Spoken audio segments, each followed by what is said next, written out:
The following episode will contain spoilers. You have been warned. You're listening to Cinema IRL, the podcast that throws you into the movie and asks the question, what would you do? Who says nerdy guys can't kick a little ass when needed? You kill my wife and I'm going to come after you too. A theme we discuss after watching The Amateur. And now, Cinema IRL. I wish I could switch places for just one day. What would you do? Put yourself in my shoes. How do we handle this? What would you do? Put yourself in my position. What would you do? Now it's your turn. What is up with dudes kissing dead chicks in movies lately? That's the second movie in a row where we've had a dude kiss a dead chick. Okay, well, that's an opening. Well, yeah. I mean, it was a little bit different, but still, she was dead, and he kissed her. Alrighty, folks. Well, welcome to this episode where we are talking about The Amateur. Charlie Heller is a brilliant but deeply introverted decoder for the CIA, whose life is turned upside down when his wife is killed in a London terrorist attack. When his supervisors refuse to take action, he takes matters into his own hands, embarking on a dangerous trek across the globe to track down those responsible. Dun dun dun! Yup.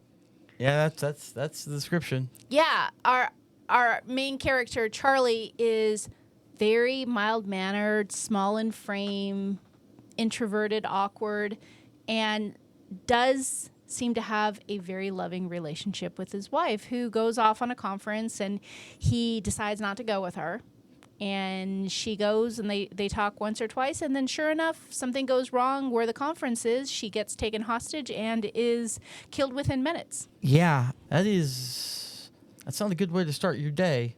Yeah, and the last time he spoke to her, he was doing something for work and talked to her for a minute and then basically said, can I talk to you later? I'm in the middle of something. And carries guilt because that was the last time he talked to her. Yeah, and that's hard because, I mean... Obviously, none of us would do anything bad if we knew it was the last time we would ever have with someone. Of course. Unless they deserved it. Yes. Yeah. I mean, I think he's probably the subject of most of the what would you do's in this one.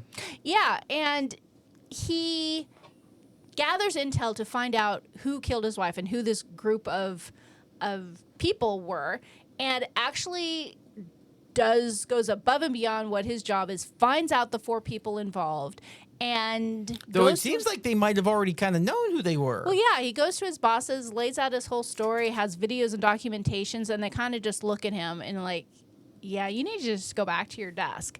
And it turns out they do know because they've been doing some stuff they shouldn't be doing to help make things happen. And they are not on the up and up, so they know all of this, and they know who these bad guys are. And Charlie quickly realizes that they are not going to help him track down Sarah's killer, Sarah's wife. This gave me a little bit of the Long Kiss Goodnight vibes, which I don't know if that's a movie you've seen. I'm aware of it. I don't know if I've seen it or not. I liked it, but I mean, in the end, you kind of find out the government's kind of self-sabotaging in some ways for reasons. Ah, okay.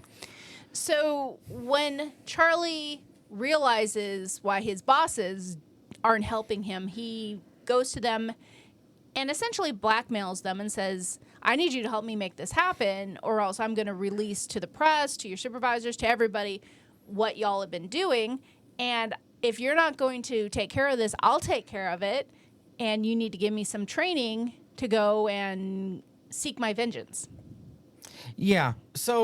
And they literally laugh at him. So let's just get to the biggest what would you do? What would you do if somebody murdered your spouse and the people who were responsible for trying to bring them to justice weren't really doing what you wanted them to do? Yep. Really, the second part you can forget about for me. What do you mean? Like, what would you do if somebody murdered your spouse? Oh, okay. And because here's the thing. Like, he and Charlie and Sarah had a much more loving relationship than you and I do. I could tell easily. Like he was running. I mean, like I'm not saying that we don't love each other. I'm just saying that they clearly had themselves a good little relationship. Like she buys him a plane. He runs down the road with the Uber driver until he can't keep up anymore. I mean, it was. I'm lucky if I get a goodbye. Yeah, they were clearly a heart emoji. So, yeah, and I know that if something happened to you and you were murdered, I would have literally one purpose to the rest of my life, and that would be finding and murdering the people who murdered you. And unlike Charlie, I absolutely will pull that trigger. Yeah, we quickly realized that Charlie has more of a talent for creating bombs and computer things and automation to take over things, and that just holding a gun to someone's head and shooting it isn't really his go-to. But boy, he can create some amazing bombs and tricks to knock people out, including one time where he attaches some sort of device to a glass swimming pool that makes it shatter and takes down the bad guy with it. Yeah, depressurizing the glass. Yeah. Because that's the thing. You have to pressurize the glass because that's a lot of water and a lot of weight on that. And if it's not pressurized, then the water is just going to do, well, exactly what it did after it got depressurized. Yeah. Crack, crack, crack, boom. Yeah, and Charlie goes through one person after another person trying to get to the person who actually pulled the trigger. And ultimately, instead of killing him, he sets him up to be caught by the Finnish police. Yeah, I'm actually okay with him not pulling the trigger on the last one because... Yeah, suffering in jail and having to face your crimes is... Yeah, that guy was obviously going to have issues. Like some people needed to die. Like, if you're the smaller, more henchman type people, we'll just kill you. That's fine. But at that point, he'd killed 3 people. I mean, directly or indirectly. Yeah. So he mostly got his bloodlust out of the way. And so no, he was just able to be like, yeah, I'm not going to kill you. I'm just going to screw you over. Yeah. Charlie's quest was fascinating in the fact that you don't have to use the skills that other people use to get results. You can use your own unique talents in a way that gets you where you want to go. And I think just as a general rule, people think that there's only one path to success. And in this case, success was, getting revenge on the bad guys. But never ignore your talents and your own unique skills because they can always be leveraged to help you get results as well. It's not something a one size fits all, and you have talents to bring to the game, even if that game is, I don't know, seeking revenge and killing people. Yeah, I mean, and you know me, I don't think outside the box. I just am unaware that there was a box to begin with. Yeah. So I certainly... Or you had a box and you misplaced it and you don't know where it is. Yeah, the box is and high. that's okay, and you forgot about it. Yeah, at one point it was there. I don't know. Somebody must have taken it. So I certainly can appreciate somebody who can go a little rogue with their talents and find unique ways to accomplish what he is trying to accomplish. Right. And I think another interesting what would you do to explore is kind of the ethics that are involved here. So Charlie, who works for the CIA, seems perfectly content in his job, has to start stealing information and doing things that ordinarily Charlie would never do. And I know what you would do. I guess you pretty much said you would do anything. Yeah, like there's literally, there is no line. There's no line I would not cross at that point. Like it will be the last thing I do because it will surely either get me killed or incarcerated. So there was a mentor that Charlie had, and this mentor was the one that was training him, supposedly through the farce of Charlie's bosses chuckling at him like, yeah, you can't do this. So they send him off to some sort of training academy for a day of training to basically be an assassin. Ha, ha, ha. Yeah, was that really one day? Yeah. Because... Well, it was supposed to be more, but while he was at training camp sleeping there, it turns out that they raided his office, they raided his home, they got what they needed, and at that point they were prepared to take him out, and he had bugged a clipboard and found out what their plans were, so he dipped in the night. So it was probably supposed to be more than one day, but he had to get out of there before he got killed. Well, I feel like it actually was multiple days, and it took, but they just obviously didn't give us a good sense of time. My guess is he was there for a number of days, maybe close to a weekish or so. Because I don't here's know the thing, where you got that. There was no passage of time. well, no because here's the illustration thing, of time. one day of training. Well, that's what was kind of the joke. I thought is that they thought it was ridiculous. I'm like, yeah, sure, we'll send you off for training. And I mean, one day of training is a joke. 1 week of training is a joke. 1 month of training is a joke. I mean, we saw him in that bed once, and that's when he heard that they were coming to get him, and he quickly left the facility. Honestly, 1 year of training might be suspect. Yeah, no, that's a job that, people have decades worth of experience in, and still, it's an extremely dangerous job. Oh, yeah. I don't think he would have even bothered if he thought he was going to get a day out of it. I think what he did learn is fun with bombs and realizing that, hey, he actually had some talent there, and he did use that talent throughout the world as he tracked down the people who had taken his wife hostage and killed her. Yeah, you use what you got. If you have a small frame and a non-killer mentality, but you have 170 IQ and the ability to work with materials, yeah, who needs guns and fighting when you can just, blow shit up? So back to what would you do? So I was talking about the mentor that he had, who was teaching him all of this, and initially thought, yeah, scrawny little guy, what are you going to do? And as he spent time with Charlie, realized that he was very smart and had his own unique set of skills. But then when Charlie goes to Europe and starts actually making things happen, the government sends off this guy who'd been his trainer to go find him and take him out. Well, and the trainer he was well trained. He'd spent like a fair deal of time inside the Matrix to be able to get ready for this. Do you want to explain that? It's Lawrence Fishburne. There you go. There's your explanation. And he was in the Matrix? Yes. Okay. I think he was, wasn't he?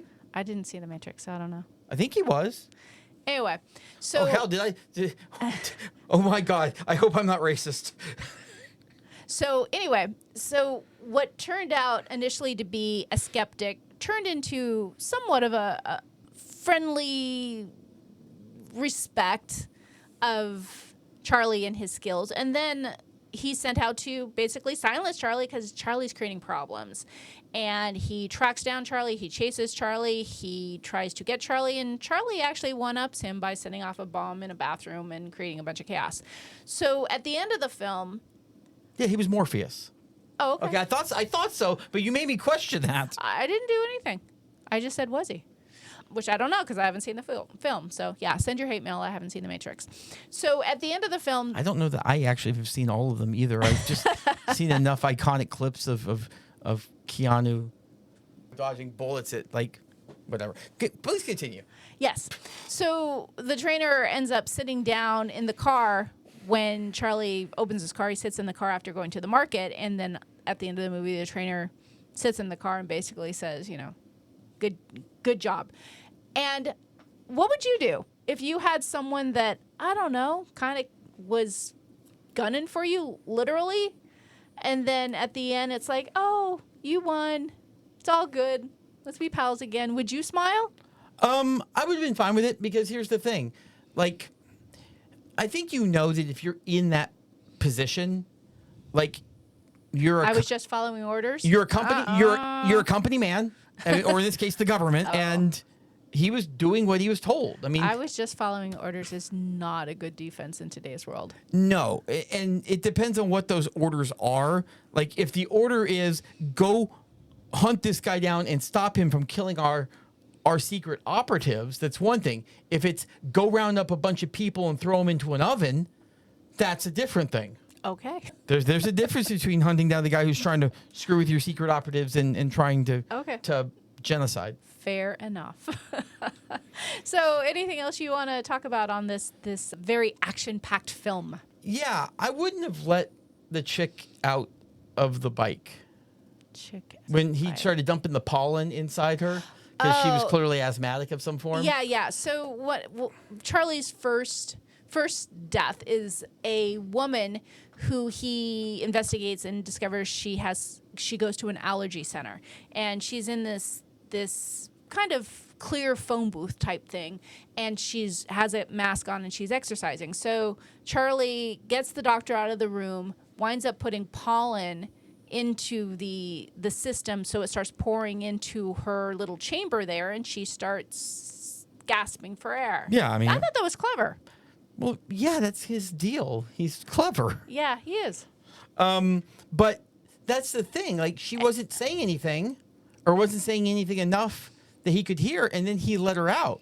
Well, Oh, yeah. What would you do? Don't let someone out. They're Like, going to even- be angry. You just tried to kill them. and you have to remember that we've already established that he probably couldn't beat a 90-year-old nun in a arm wrestling contest. So this chick, yes, he might have been I'm a guy, she's a chick. I assure you, that chick I would have put money on. Oh, she threw him around like he was a rag doll. And the Yeah. only reason he wound up winning that one is because as she ran out of the building, she got hit by a car.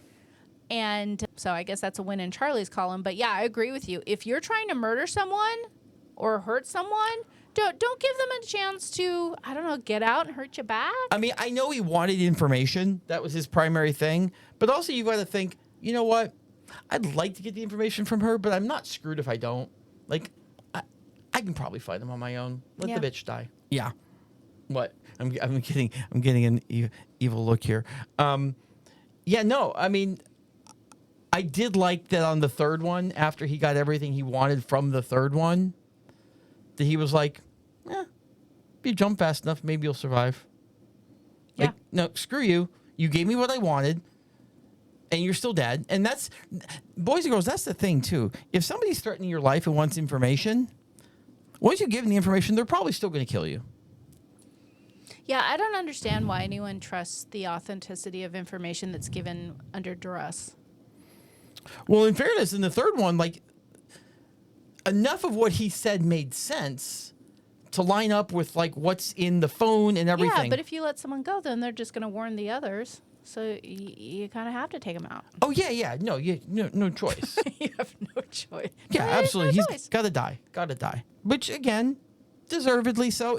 But it was interesting because, again, it's not like his wife was in any way, shape, or form the target. She was just a side casualty. Who actually, this is a good final what would you do? So as this other unrelated incident happened and they went running into the conference looking to grab some hostages to keep themselves safe, they went to grab someone else. And Sarah, the wife, she stepped forward and in a brave or stupid decision, whatever makes most sense to you, Stupid. she said, take me instead. And that take me instead ended up in her death. Yeah. Can't say that I would be that. The only way I would say take me instead is if they were trying to take you. Sorry, rest of the world. I'm probably not going to jump in there and... Yeah, I would never push someone to be like, take this person instead. But I don't know if I would have that kind of courage to say, that's all right, step aside, take me. I don't know. Yeah, no. I do know. That is not something I think I would be capable of. My sense of self-preservation is strong, and it certainly wouldn't be at the detriment of someone else, but I certainly wouldn't activate that to make that a thing. Yeah, I'm not gonna say take them instead, but I feel my talents on this planet are best served while I'm breathing. And if I stop breathing and I can't make a difference in any way, shape, or form, which given the difference I normally make, that might not be the worst thing in the world for the world.